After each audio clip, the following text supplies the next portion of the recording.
Rome is the capital of Italy and has a population of 2.8 million, the Romans. According to legend, Rome was founded by the twins Romulus and Remus in 753 BCE. The city is located on the banks of the river Tiber and was founded on top of Seven Hill. Particularly the area around Palatine Hill and Capitoline Hill would later become the center of power of the enormous Roman Empire. Rome is the symbol of antiquity and the Christian faith. For this reason it is difficult to know where to go first. Let's go and discover together the Roman sites that are almost mandatory points of reference in Italy, and the main attractions in the world. Number 5. Vittorio Emanuele II Monument. It's ironic that this grandiose monument, considered one of the national symbols of Italy, is rarely admired by Romans, who liken it to a wedding cake or a giant typewriter. Like it or not, the vast neoclassical structure crowns Capitoline Hill, symbolic center of ancient Rome, overlook Vittorio Emanuele II, the first king of the unified Italy, represented here in an equestrian statue. Italy's The Tomb of the Unknown Soldier is here, along with a museum of the Italian unification. A lift will take you to the topmost terrace for 360-degree views of Rome. Number 4. Trevi Fountain. One of the city's most popular tourist attractions, this 17th-century masterpiece has been immortalized in films until it is almost a required visit.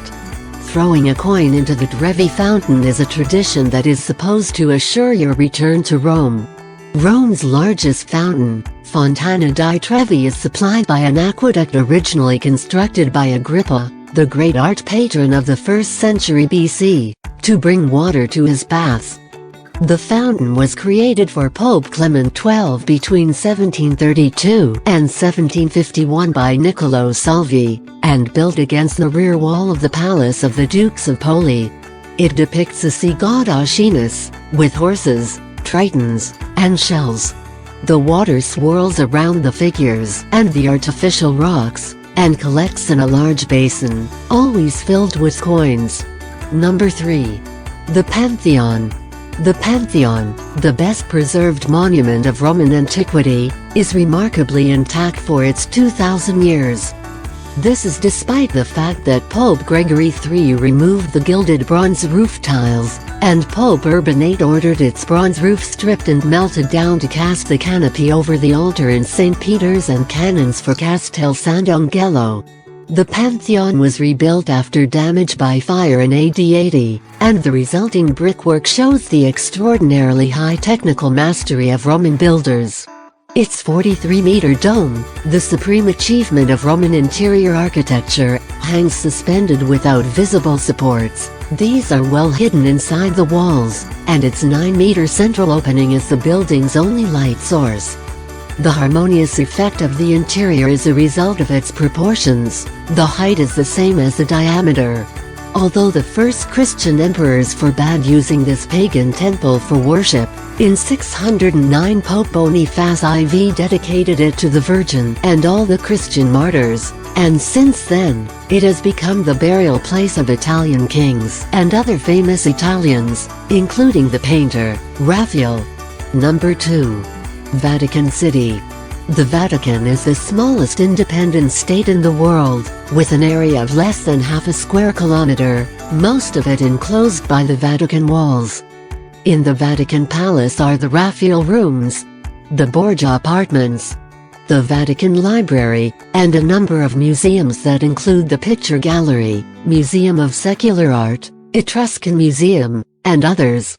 The collections you can see in these cover everything from papal coaches to 20th century art reflecting religious themes. Number 1. The Colosseum and the Arch of Constantine. As the Eiffel Tower is to Paris, the silhouette of the Flavian Amphitheater is to Rome. The largest structure left to us by Roman antiquity, the Colosseum still provides the model for sports arenas. Present-day football stadium design is clearly based on this oval Roman plan. The building was begun by Vespasian in AD 72, and after his son Titus enlarged it by adding the fourth story, it was inaugurated in the year AD 80 with a series of splendid games.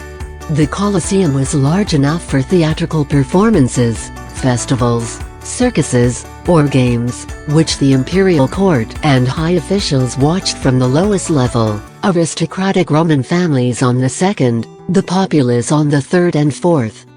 Beside the Colosseum stands the almost equally familiar Arch of Constantine, a triumphal arch erected by the Senate to honor the emperor as liberator of the city and bringer of peace after his victory in the Battle of the Milvian Bridge in 312. Let me know in the comments which of these monuments intrigued you, which ones you know, have visited or would like to visit.